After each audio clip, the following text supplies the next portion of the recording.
And now, coming to you live from the top of Google's Orwellian monument, this is Half-Baked News with your half-serious host, Mark Herr.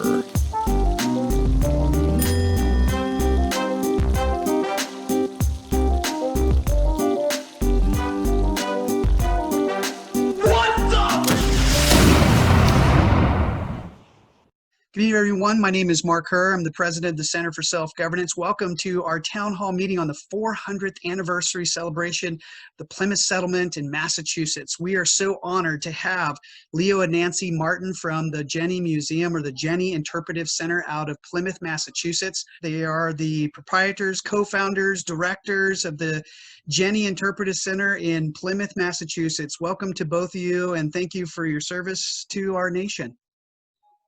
Thank you very much, and it's our pleasure.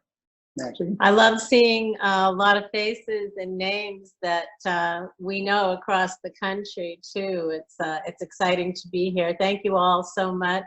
I'm not going to be doing any talking. It's going to be Leo. You can tell them about what we do. Oh, he says I can tell you about what we do, but a lot of you probably already know that. We have the Jenney Interpretive Center here in Plymouth, and we were called the Jenney Museum, but we changed it this year because we do more interpreting of the story of the Pilgrims than we are a museum. We already have a great museum here in Plymouth that has all the artifacts and all that. So we changed it to the Interpretive Center, and this is our big year here in Plymouth, our 400th, and along with many of you, we're very disappointed that we can't be doing the business that we wanted to do. So we're excited about technology that enables us to speak to people across the country. We'd love to have you come and visit us and take a tour. Leo does a couple of different tours, and you can see that all on our website, which is thejenney.org. It's real simple, Jenney. So thank you all, and I hope you enjoy Leo's presentation. Thank you. Great to be with you, folks. We are very fortunate that our building, which by the way was built in 1749, that was made into the Interpretive Center, is right where the original Plymouth plantation was built. Now, if you were to come to Plymouth and you went to the plantation, the recreation we have, that's not where it was built. It was built right where our house is. On one side of our building, we have a place called Burial Hill. That's where the plantation was built. On the other side of our building, across a little river, is a place called Watson's Hill. That's where Hobbamock's village was, the Indian village. They were right next to each other, but separated by the river. Now, that river is the reason the Pilgrims stayed in Plymouth. You probably also know they didn't land in Plymouth at all in the beginning, but way up on the tip of Cape Cod in Provincetown. All sand, not a great spot for a plantation. So what they did is put a little boat together they carried with them on the Mayflower. We call that boat a Charlotte. They looked all over Cape Cod for a place to stay, found our river, and stayed here simply because our river gave them three things they had to have. The first is water power. Name of the river is Town Brook. It's 1.5 miles long, but in 1.5 miles, it drops 80 feet. Pretty good place to put a mill. Such a good place. We had 14 mills on the river within 1.5 miles. But keep in mind, the mill there now, the Jenney Mill, which by the way, Nancy and I ran for 10 years, is the site of the oldest mill in the United States, originally built in 1636. Second thing about our river, if it never rained in Plymouth again, the water level will never drop. The river is spring fed. We have a constant flow of water coming out of the ground. Now, the ground in Plymouth also has sand in it. When the water comes up through the sand, it is filtered. It does run into the river fresh drinking water. They got drinking water and water power. But you folks, you're all smart. You know, sand's good for filtering, not good for growing corn. We do have to fertilize heavily, and the river supplied that. Our fertilizer, fish. We call them herring. Herring live in the ocean.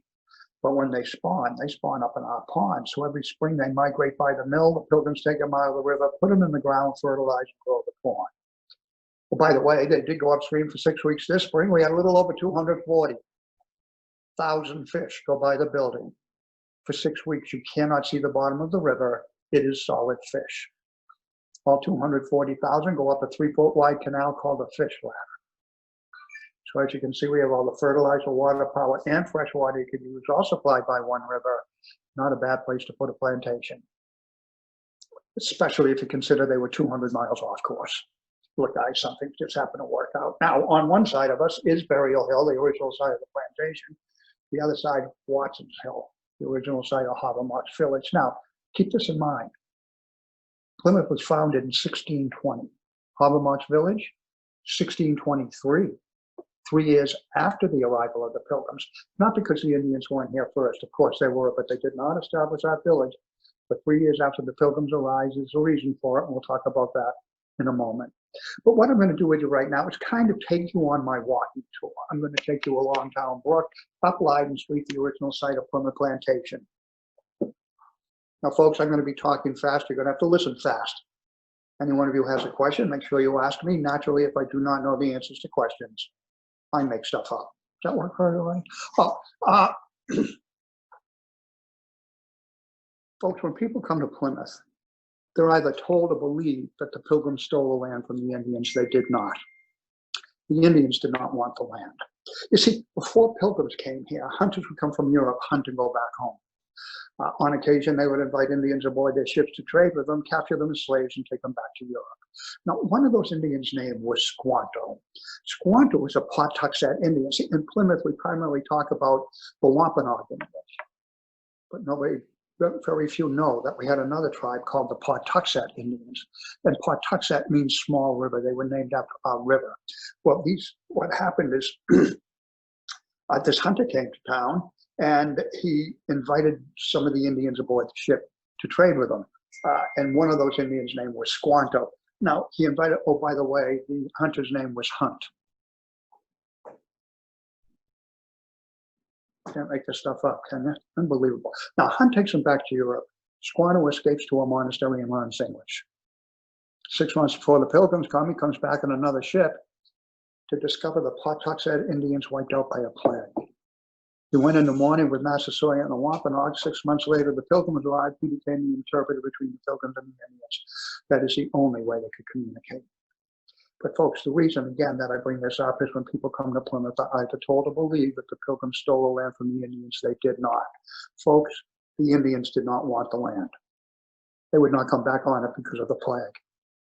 The Pilgrims took land nobody wanted. Everything after that, they paid for to the chief, Massasoit. Now, folks, this is very important. If we can't own property, we have absolutely no power. Whoever owns the property we do business on will be our master. We will be their slave. We have to have the ability to own property. And the number one property our Pilgrims believed they owned and nobody had a right to touch was their conscience, what they believed. Folks, what you believe is your property. Nobody has a right to take that from you. And that's why the Pilgrims came to Plymouth. See, there was a gentleman back in England trying to take the property of what they believed away from them. They would not allow it. They came here instead. Of course, that gentleman's name was Jenney. You may know him as King James. Now, in the area we work, we have a place called the Brewster Garden. That's where William Brewster, the elder of the church, owned his land and did his planting. But guys, I do have to touch briefly on this land ownership thing. Keep in mind, when the Pilgrims originally came to Plymouth, that was not their economic situation. When they came to Plymouth, their situation was called communal. That, of course, means that everybody at the plantation worked in the same field and grew their food. Then at the end of the season, they simply evenly split with each other what they produced. Sounds fair enough, and of course it didn't work. And I'll tell you why. If you and I both went out in the field to work, you worked hard and I did not, I would still be paid what you were paid. Folks, there was no reward for hard work. 102 came on the Mayflower, 51 died the first winter. First 3 years, they all almost stopped. Why? They didn't produce. There was no incentive. But from 1623 on, they never had a problem. What changed? The way they did business. 1623, Governor Bradford changed to land ownership. Now every family owned their own land, grew their own food, and fed themselves. Then they simply traded with each other what they had left over. Folks, we call that free trade. That worked. Never had a starving day. After that, they tripled their production. Well, it did leave us with one little problem. How do you divide the land? Our Pilgrims divided their land equal to the amount of people in their family. More kids, more land. So come on, folks, we had a little problem. 51 people. Had to get moving. Believe me, it worked. Did you know that today over 30 million people are descended from the Mayflower? 30 million from 51. Shows you what an incentive will do, folks. Works every time. Give you an idea what happened. A young man named John Alden came on the Mayflower. A young woman named Priscilla Mullen. Now, John and Priscilla were married. They had 10 children. They founded Duxbury, the next town down. They built a house for those 10 kids in 1627. Excuse me. The Alden family still owns the house. It is the one piece of property held the longest by one family in our country. Just gives you the idea of the importance of land ownership. I also have another little problem here in Plymouth. So people come here and take my tour and talk with me. And Nancy, they believe our children were uneducated because we didn't have a formal school. Nothing could be further from the truth. They were well educated. They learned at home. Their parents taught them. They even had a textbook back then. We call that textbook the Bible today. But they had supplementary materials. Governor Bradford himself brought over 400 books with him on the Mayflower. The governor could speak 5 languages. Let me see if I can put this education thing in perspective. Right down the street a little ways, right here in Massachusetts, there's another little institution that was built the same year our gristmill was built, 1636. You may have heard of it. We call it Harvard University. Well, Harvard was founded by a young man named John Harvard who donated his library to start the university.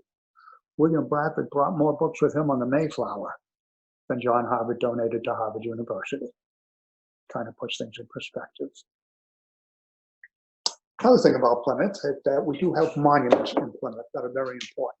And a very unusual thing here in Plymouth is we have a monument to an Indian. We have a monument to a pilgrim. We have 2 women. In no other colony in our country will you see 2 statues of women other than Plymouth, because we honored our women. Without our women, we never would have survived. Does anybody ever stop to think, when we got off the Mayflower, why weren't we simply attacked and removed by the Indians? Because women and children got off the boat. And when they saw women and children getting off the boat, they knew we weren't here to conquer anybody, but to start a society, and they backed off. Now, in the gardens, the first woman statue is called the Pilgrim Maiden. She represents the 14 married women that came, 14 single women that came on the Mayflower. And over by Plymouth Rock, we have a statue of the Pilgrim Mother. She represents the 18 married women. 14 single women came on the Mayflower. Now, why are we called America's hometown and Jamestown is not? Because we came as families. Did you know Jamestown did not have women for 12 years? They went there to strike it rich. We came here to build a society. And us Pilgrim men, we knew we couldn't do it without women. Pretty sharp, aren't we? Incredible part of the story. So we move a little further down the path, we're going to see a stone honoring William Brewster, the elder of the church. Now, folks, back in the 1600s, the Pilgrims had a little problem with a gentleman back in England by the name of King James. Now, what was the problem they had with him? Well, he was the King of England and the head of the Anglican Church. When King James set the law in England, he set the law for everybody. Everybody in England sat under the same rule of law except King James. He was above the law. He didn't have to follow his own law. Not only that, if you belonged to his church, the Anglican Church, and you wanted to pray, knock your lights out, pray all day long. As long as the subject of your prayer was King James, you thought he was God. That is called the divine right of kings. Kind of rubbed our pastor the wrong way. John Robinson, the pastor of the Pilgrim Church, took his folks out of the Anglican Church and they started church in their homes. In other words, the Pilgrims separated from the Church of England. That's why we are called separatists. See, there was another group back then, theologically similar to the Pilgrims, who stayed in the Anglican Church and tried to purify it from within. We call them the Puritans. They came 10 years later and founded Boston. But folks, this is a very big difference. Because when John Robinson did that, separated from the church, he never wanted to see one person in charge of everything ever again, like the king. So he had his congregation elect him pastor, not appoint him. Appoint him, you can't get rid of him. Elect him, you can dump him. But folks, it's also the beginning of self-rule in our country. You see, when the Pilgrims separated and started their own church, they made a promise to one another that they would honor one another. But it wasn't just a promise, it was a covenant promise under God that they would honor one another in a new church. This is the way, that is called the Scrooby Covenant. And it reads like this. They shook off this yoke of anti-Christian bondage And as the Lord's free people join themselves by covenant of the Lord into a church estate and fellowship of the gospel to walk in his ways, made known unto them according to their best endeavors, whatsoever it should cost them, the Lord assisting them. Now, folks, when you make a covenant promise under God, you're making a promise with God as your witness. This is serious stuff. But not only that, what this claiming is we're going to start a church. And unlike King James's church, where you have to belong to this church, you don't have to belong to ours. It's up to you. It's your choice. But if you decide to belong to our church, you follow our rules. So these people bonded together, and their commitment was so strong under God of that covenant that they did what they did. And what they did was amazing. And all this resulted in civil government, the Mayflower Compact, the first document of civil government in our country. Now, the Mayflower Compact is also a covenant promise. Now, keep in mind, when we're in England with the king, here's the king's thinking. He is God's representative on earth. In other words, he thinks he's God on earth. So the power goes from God to the king, to the people. Let me give you an idea of what the Mayflower Compact says. The first line of the Mayflower Compact. In the name of God, amen. First line. Virtually a prayer.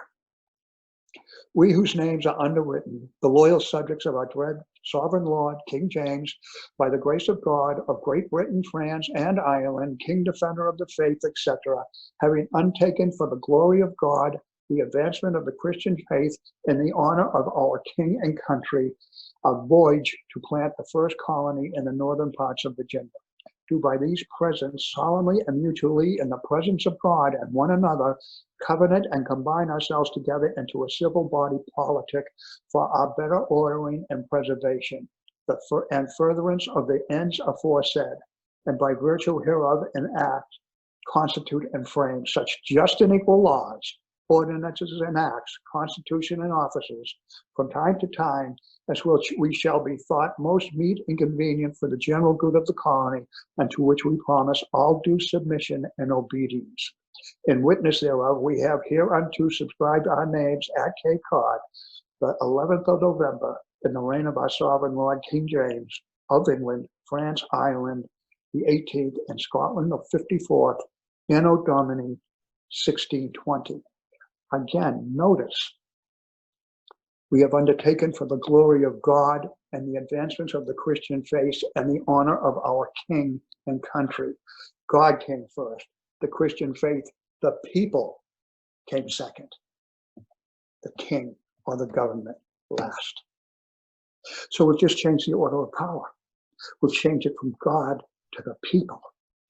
And now that means the government is responsible to the people, not the people to the government. Civil government. Folks, civil government is a biblical principle. You cannot have civil government without biblical law. It can't happen. And the way I like to explain it to people is this: want me to be king? No problem. I'll do it. I'll take the job. And you know what I'm going to do today? I'm going to set the law. You know what I'm going to do next week? I'm going to change it in my favor. But I can't change God's law.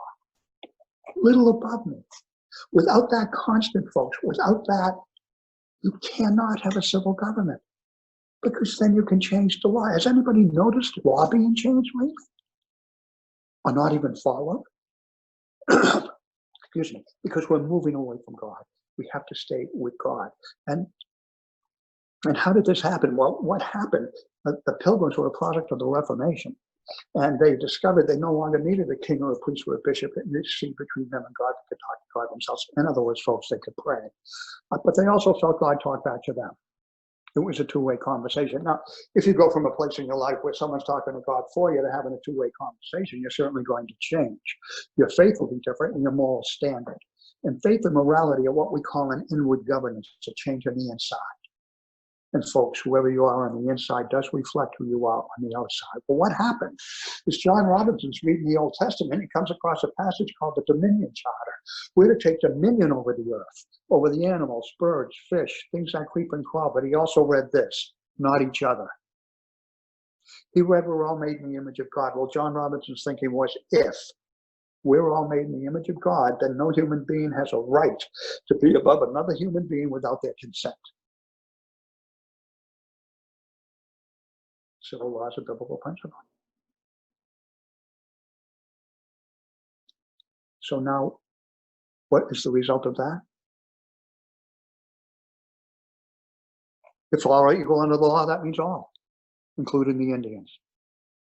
The Pilgrims signed a peace treaty with the Indians that lasted 55 years, the longest lasting peace treaty with the Indians in our country's history. And they signed it and they honored it because of the biblical principles that were all made in the image of God. So when you look back at our history and you leave these things out, you're telling a false history. If you really want to know how our country was founded, turn back to these 51 people who brought the biblical principles to Plymouth that formed the cornerstone of our government today. And they took those principles, our forefathers, and they passed them on to the founding fathers.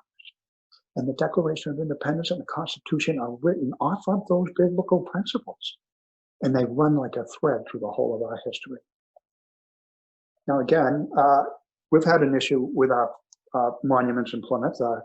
A couple of months ago, some of them were painted on and had graffiti put on them, including the Forefathers Monument in Plymouth Rock, all cleaned up. But we have those issues. We can't remove our monument. They tell our history.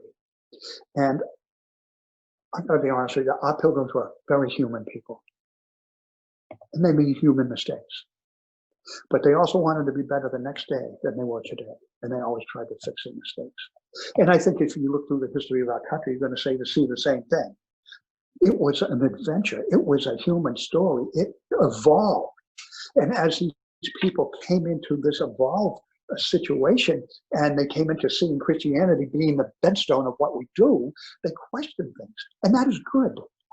But when they questioned those things, when everything came down, the country was founded on biblical Christian principles. Of course, that does not mean you need to be a Christian to reap the benefits of a Christian society. That's certainly not true. But under a Christian society, everybody's equal under the same law. Christian, non-Christian, everybody. And folks, that also means the leader. Now, if William Bradford, I did, and I'm just a normal person in town, we both get the same punishment. But King James was above the law. He could do anything he wanted. The law didn't count for him. It only counted for us. And once that happens, you have anarchy. You have chaos. And the more you move away from God and biblical principles, the more chaos you're going to see. Anybody here notice a little chaos going on? Because we're moving away from biblical principles and God. We need to turn back. And we need to hope it's not too late. Now, if I took you down there, I'll also show you a wonderful statue of William Bradford. Now, William Bradford was the second governor of Plymouth. The first governor, John Carver, died the first winter. Oh, by the way, William Bradford was also a historian. He wrote a book called Of Plymouth Plantation. Everything I'll tell you comes right out of the book, a primary document, everything is true. But it does raise one other question here in Plymouth. People ask me all the time, why do you spell Plymouth two different ways? At the plantation, they spell it with an I. Here in Plymouth, we spell it with a Y. And of course, the question is, why? Well, the answer is Governor William Bradford. Governor Bradford spelled phonetically the way he heard it. At the plantation, they spell it the way the governor would spell it. Here in Plymouth, we spell it the way Noah Webster would spell it. In other words, Governor William Bradford and Leo, the husband, me, have something in common. Neither one of us knows how to spell, so we call it spelling phonetically. Of course, that drove Noah Webster crazy, so in 1827, he did write a dictionary so we would all spell the same way. By the way, the Pilgrims were, Governor Bradford's very small statue, people say was at his original size. He was probably 2 or 3 inches taller than the statue, but the Pilgrims were short. As a matter of fact, Miles Standish, the captain of our army, a tough guy, was 5 feet tall with his boots on. Miles Standish's nickname was Captain Shrimp. However, they did not call him that to his face. Definitely had that short guy thing, very angry man. But if you're going to have an angry man, make him captain of the army. Have any of you ever seen Plymouth Rock? Amazing. The highlight of Plymouth. It's about this big. But here, let me tell you some stories about Plymouth Rock, so it'll make it a little better. When everybody comes to town, they look at Plymouth Rock and they are somewhat underwhelmed. But if you know some of these stories, it does make it better. In the 1700s, the town was going to build a pier over Plymouth Rock.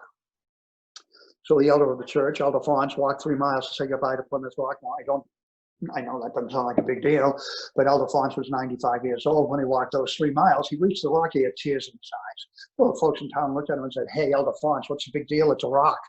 He said, "Oh, no, that's not a rock. That's the rock. That's where the Pilgrims stepped when they got off the Mayflower." The folks looked at him again and said, "How do you know that?" He said, "For crying out loud, I'm 95 years old. I knew them. They told me that." And he was such a man of high character and integrity, everybody believed him. We never built the pier. I, for one, also believe him. I do believe that's where the Pilgrims stepped when they got off the Mayflower. But I would tell you, if you could see the rock, you'd understand that they had to get off in single file. By the way, there's a crack in the rock. That happened during the Revolutionary War. During the Revolution, the men in Plymouth, we didn't want to go to war. So how are you going to get us clowns to sign up? Here's the deal. We're going to take Plymouth Rock, put it in the back of a wagon, bring it up to Town Square, put it next to the Liberty Pole, get the men to rally around the rock and Liberty Pole, sign up and go to war. Not a bad idea. Well, halfway up the hill, the Plymouth Rock snapped in half.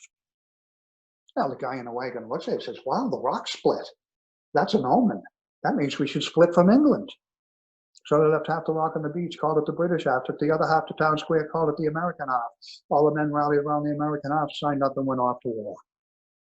True story. Now, on our 300th anniversary, see, Plymouth Rock is more than symbolism. On our 300th anniversary, a young man came to Plymouth and he made this statement about Plymouth Rock. He said, "Plymouth Rock has no beginning and has no end. It's a revelation that has no beginning and has no end. A purpose shining through eternity like a resplendent light, undimmed even by the imperfections of men.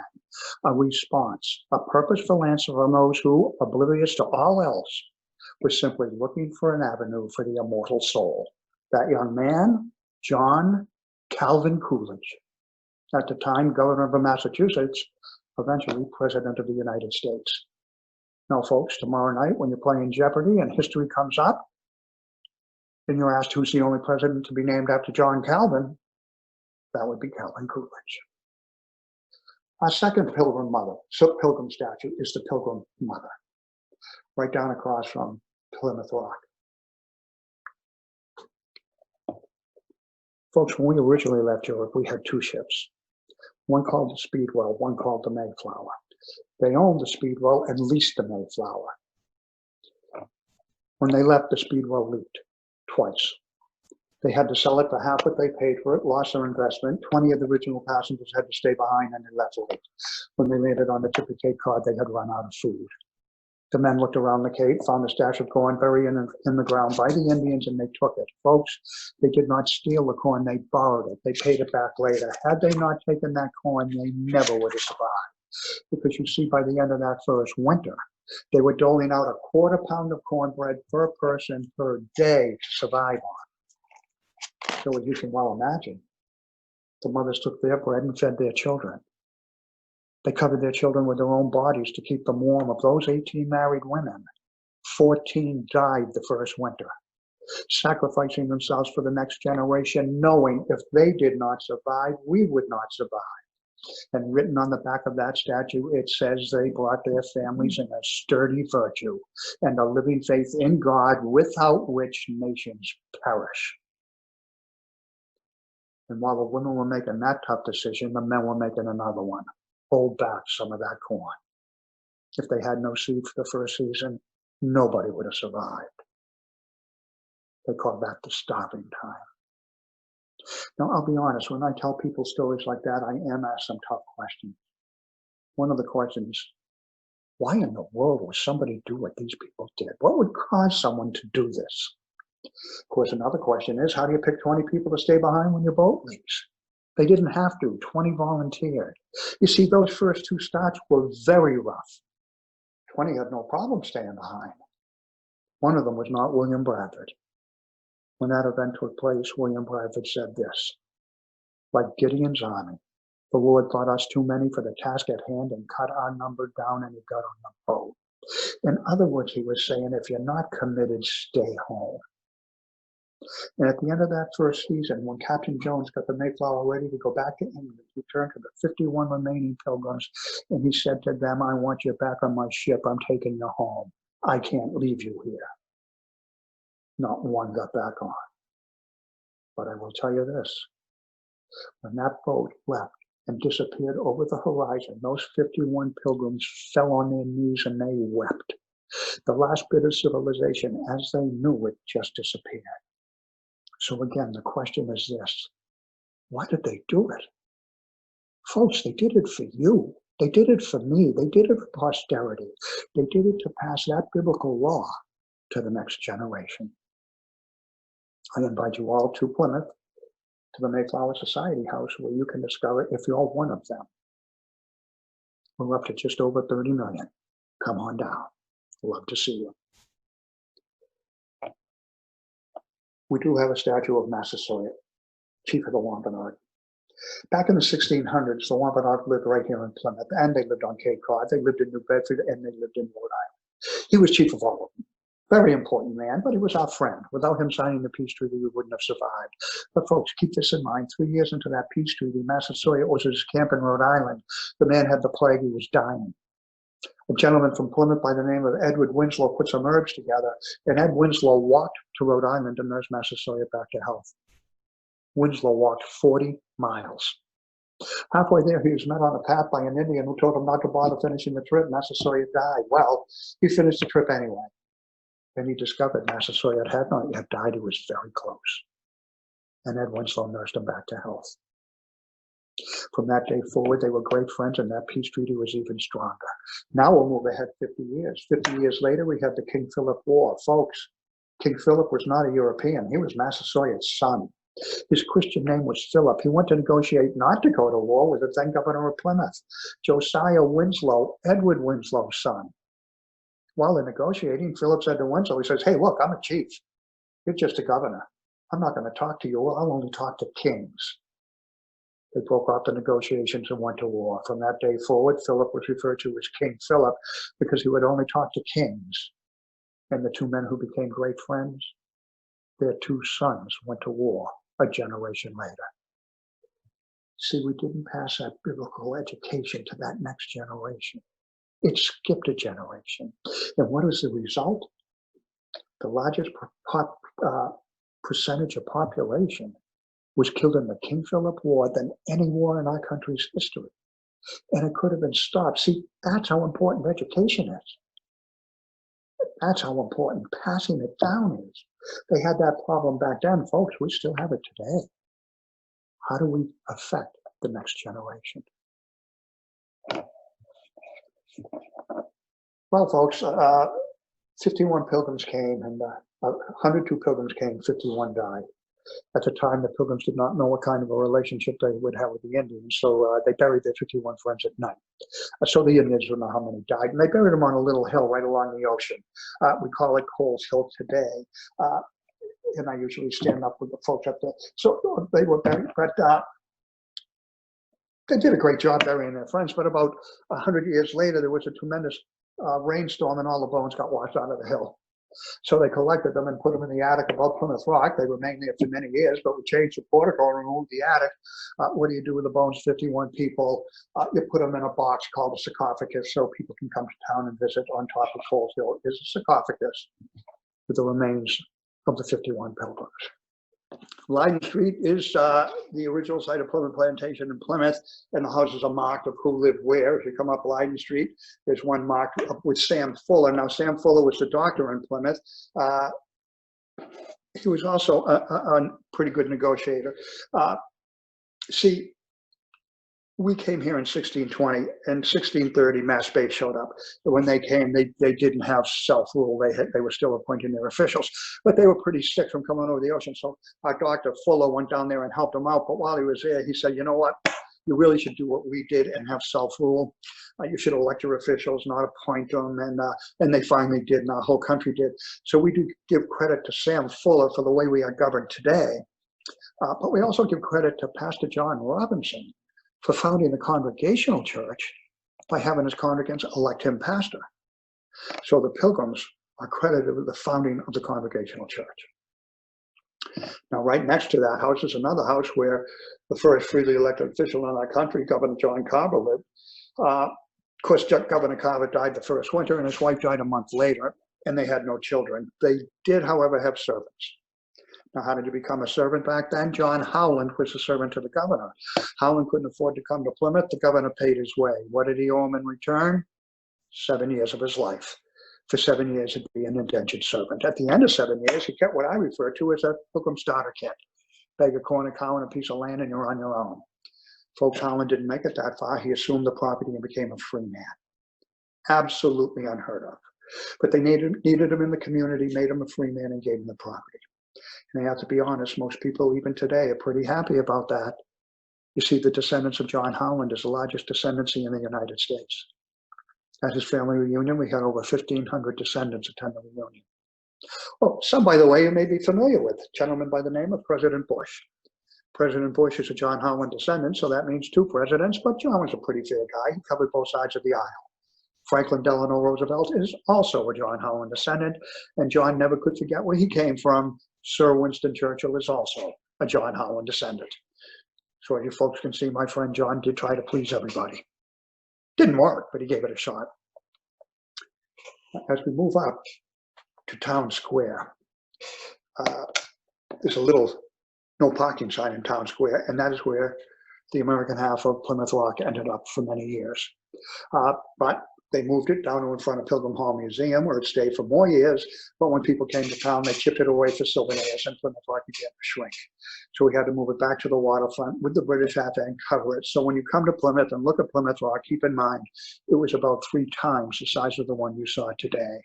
But the good news is we have a piece of Plymouth Rock in every state in the Union and just about every country in the world. It's just about that big. But Plymouth Rock did shrink. Now, in Town Square, we have the oldest wooden courthouse in the United States, built in 1749. And when back then we did court on a circuit basis. We did not have enough judges to go around. Judge would go from town to town, conduct court, and move on. A judge was in Plymouth about once a month. So if you're going to come to Plymouth and commit a crime, don't do it the day the judge leaves. You'll sit in jail for a month. Now, back then, I did have a friend who was a lawyer. My friend's name is John. He came every month to conduct court, but John didn't like to travel alone. One month, he brought a friend by the name of Paul. Well, folks, Paul wasn't a lawyer. Had to sit out in Town Square while his buddy went in the courthouse and did his work. Well, we all know how lawyers can be. They're in there for about a month. So what do you do while you're waiting for your buddy? Well, you make a bell, put it in the top of the first church right there in Town Square. The bell in that church was made in the 1700s, and we still ring it every day. Oh, by the way, Paul's last name was Revere. The bell in that church was made by Paul Revere. His good friend John Adams, second president of the United States, was in that courthouse every month conducting court.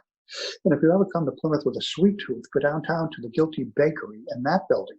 A gentleman by the name of General James Warren, a Mayflower descendant, a general during the Revolution, put together a protest against the Stamp Act with his best friend, Sam Adams.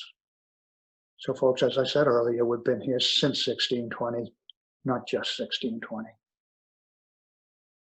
Now up on Burial Hill is the original site of Plymouth Plantation.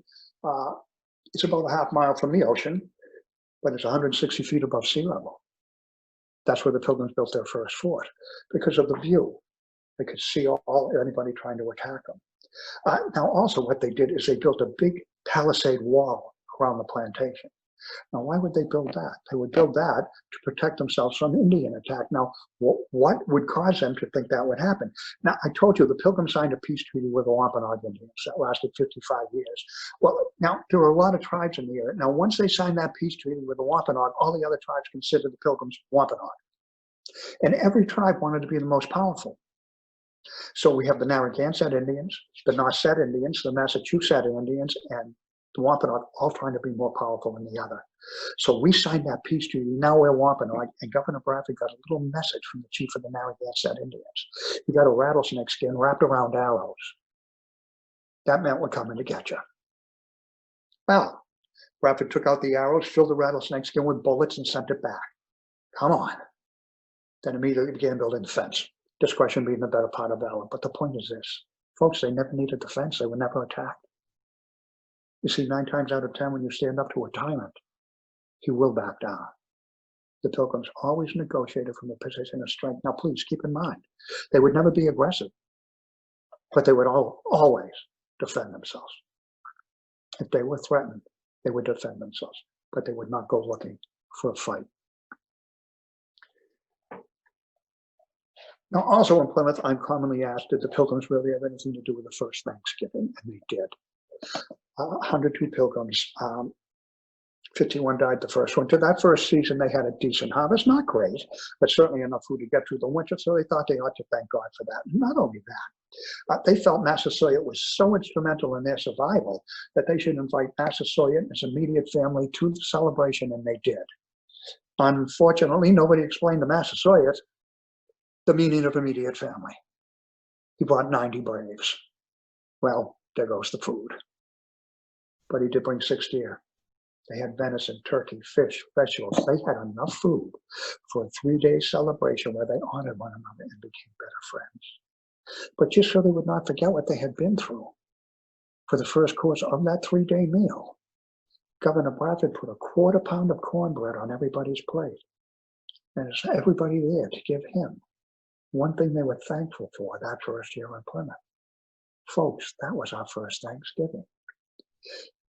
But I also told you, down on the river, we went from socialism to capitalism, changed the world, and never had a starving day after that. Folks, they had a little bump in the road. They had a drought for 2 months. All the crops wilted. On a Wednesday morning in July, Governor Bradford turned to his people and he said to them, we need to get on our knees and ask God what we've done wrong. And they began to pray. Noontime, not a cloud. 2 o'clock, nothing. 4 o'clock, a little cloud right above the plantation, and by 6 o'clock it began to rain. And folks, I don't mean the kind of rain we're used to in Plymouth, a nor'easter where everything gets knocked over. But a soft, gentle rain fell on the plantation for 2 weeks, and the crops were saved. Somebody there went up to the governor and said, hey, Governor, what you pray about? What you talk to God about? He said, well, you know what, maybe, just maybe, we thought all the success was us. We were no longer humble. And there was another visitor when that took place. That visitor's name, Harborough, the Indian chief.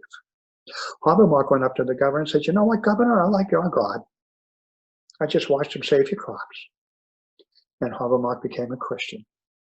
And that is when, 3 years after the Pilgrims arrived, he built his village across the river from the Pilgrims so he could be closer to his Christian friends and his Christian God.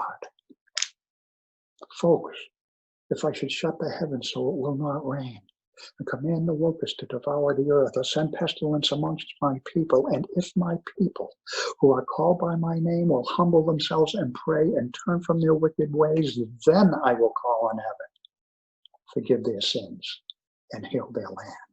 Folks, it happened then. It can still happen today. Our history is so important, and it's so important that it be told truthfully. Again, they were human beings, and they did human things. And in Plymouth, we have another monument called the National Monument to the Forefathers, 81 feet high, the largest freestanding granite monument in the country. One monument with 5 statues, the statues of faith, morality, law, education, liberty, the things the Pilgrims put together that they brought here to build this community.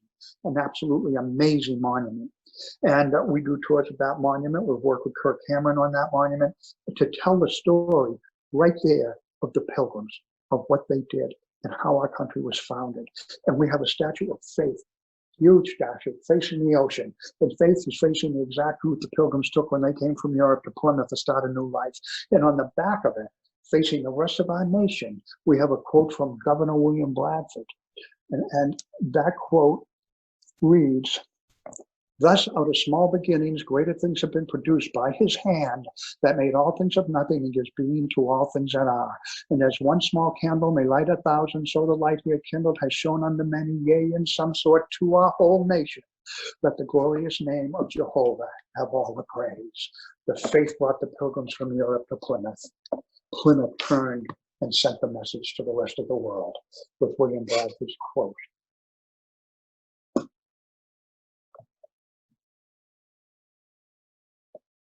Amazing what happened here in Plymouth. Incredible story to be told. Folks, I've just scratched the surface. I'd love you to come down. And if you were to come down and up on Burial Hill, I would show you William Bradford's grave. And it has some scriptures written on the grave. One says, "Let the right hand of the Lord awake," written in Hebrew. Another, "What our fathers with so much difficulty attained, do not basely relinquish," written in Latin. 2 of the 5 languages Governor William Bradford could speak. It's up to us, folks. But they gained so difficulty, we cannot let go.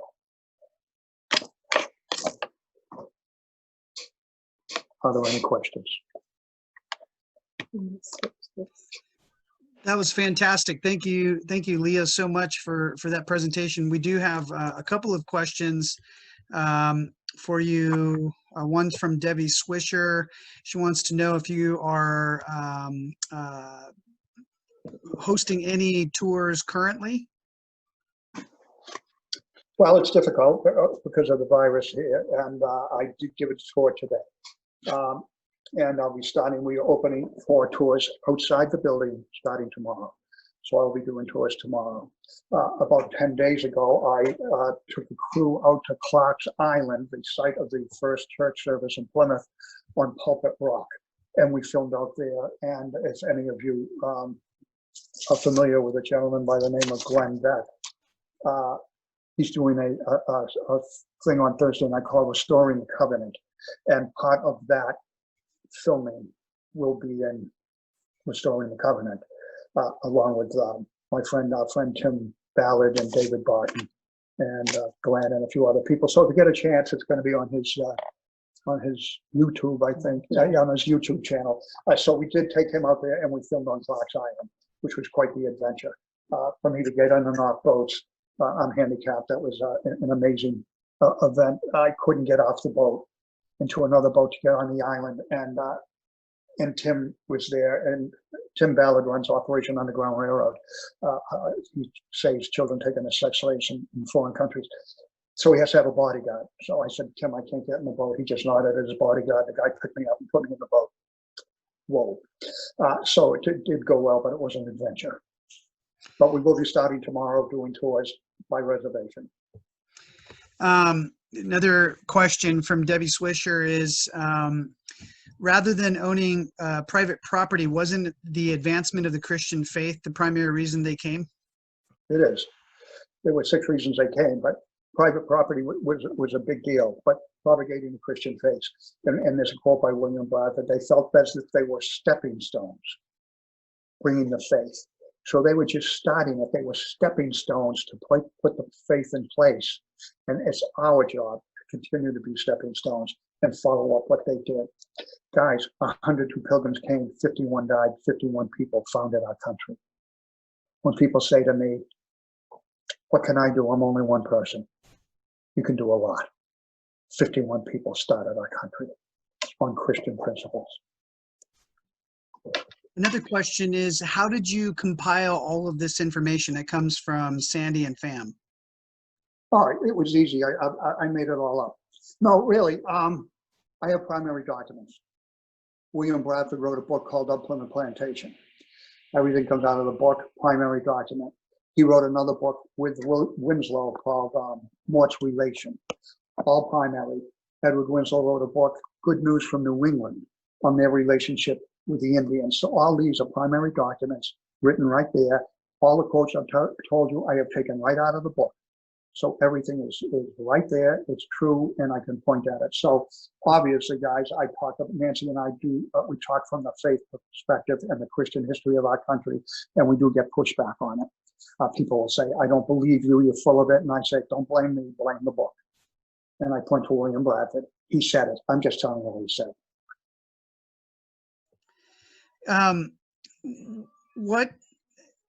What do people need to do in order to get a tour with you, or if they can't make the tour, what's the next best thing they should do? Okay, well, we're going to try to do some virtual tours, something like this. We just need a little help and guidance on that because, as you can see, electronics is not our forte, but we would like to do that. We'd like to do some virtual tours, so maybe homeschoolers out in California that can't get here, or schools that can't get here, we could take them on a tour virtually. So we have that option coming up. And we also have Leo's video of the National Monument to the Forefathers. That is an actual DVD tour, and we sell that on our website. So we have, and we have a few different, like he has a DVD of his gristmill tour, and there's the video, and we have another of his Pursuit of Happiness, which is all about the liberties that the Pilgrims were searching for. So, and Leo's book. So we have a lot of knowledge that he has to share. We'd love to have people come and take the tour because that's the best way. Yeah. But if not, we do have the DVDs, and I did write a book called The Pilgrim's Pursuit of Happiness. And we have a lot of great books that we sell at our museum. Do you also do tours of the monument to the forefathers? Yes, yeah, we do. We do tours of the National Monument to the Forefathers, and we do a Pilgrim Economics, which is a great tour about all about the economics of the Pilgrims, and the walking tour. And then we have the Conversation with a Pilgrim, which is basically sitting in a room with Leo, answering questions about, any questions that people have. A lot of descendants of the Pilgrims like that because they can arrange something to be with to talk about their own descendant. So someone had mentioned, I'm seeing some questions pop up on how to support the museum, and that is, that's how to contact us right now. That's coming on the screen. And by email, we are a 501c3, so we love donations. And right now, nothing is more important for our survival than financial support, whether it comes from donations or people buying things on our online store or in the store, or for coming and taking tours. So we're starting, as Leo said, tomorrow to give the tours. We can't open the museum, according to our governor, until July 6th. And we don't know what kind of restrictions he's going to put on us to do that. So. Now, I saw a question pop up about the Geneva Bible and the importance of the Geneva Bible. The Pilgrims were Calvinists, and the Geneva Bible is a Calvinist Bible. It was really the first mass-produced Bible, and it was easy to read because it listed chapter and verse. It also had footnotes, which meant it was the first study Bible. Now, King James did not like the Geneva Bible, and the reason he didn't like it was the footnotes. See, the footnotes would have told you King James was not God. Well, he didn't like that, so he commissioned his own Bible, the King James Bible, and to have it written so to make him God. But he made a mistake. He hired the same folks that wrote the Geneva Bible, so it pretty much came out the same way. He was still not God. So the Geneva Bible is a great Bible. I've got one. I use it in the footnotes. But the King James Bible is also a very good Bible, very eloquent.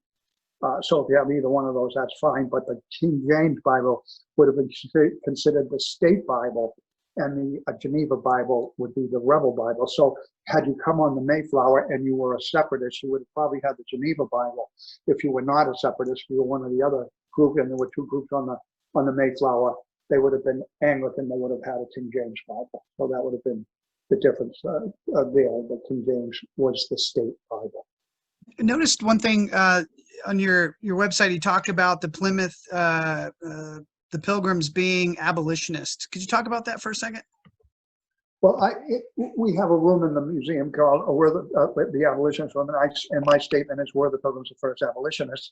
And the reason I asked that statement is because they signed that peace treaty with the Indians, which made everybody equal under the law. And when you look at the abolitionist movement, it was a religious movement.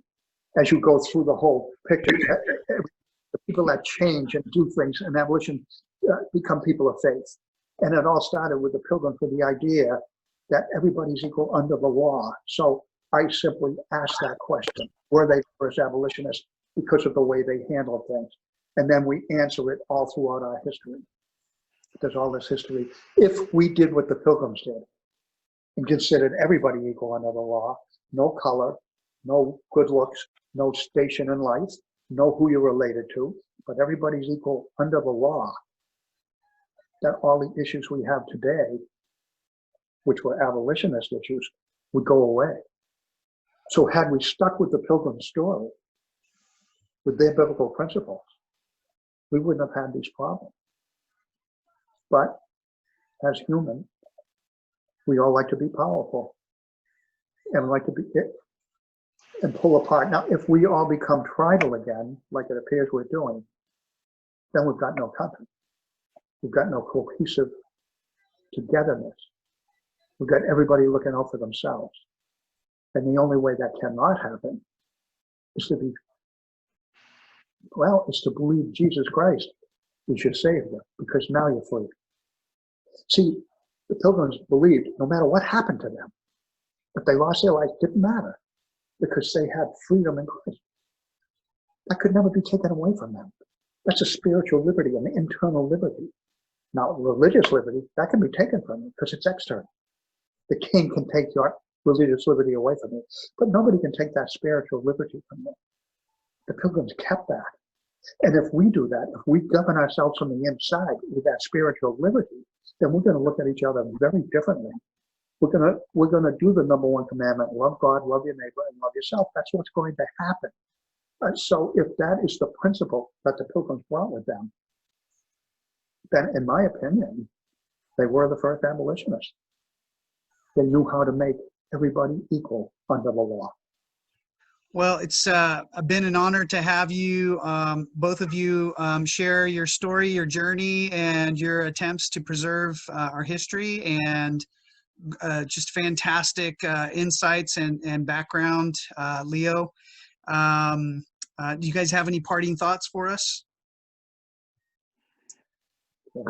Someone had asked about I just want to thank you, first of all, and for giving us this opportunity to do this, and again for helping Pilgrims step into the next century, because this is something that we really love to do. Our website's brand new, and we haven't even really had a chance to show it to people yet. So thanks for showing a part of it. All of our YouTube videos, our speaker series, our previous, last week we had 3 women who were part of this whole story about police brutality, racism, having their stores destroyed in riots. You could go to our YouTube channel, Center for Self-Governance, and we'll have all of these amazing conversations that affect our country, up-to-date current events. And that's why we hope that you guys will support the Jenney.org, JENNEY.org organization, and the tours that Leo gives. You all got a firsthand video presentation of the walking tour of Plymouth, Massachusetts. So we're just so grateful to Leo and Nancy for their willingness to share their organization and what they do out there in Plymouth. So thank you both so very, very much for giving us your time tonight. Thank you. Thank everybody. Our pleasure. And just the history of our country is so important, especially at a time like now, where it's being revised and a false story is being told. We need to be out there telling the story. No better time than now. Thank you very much for putting this on.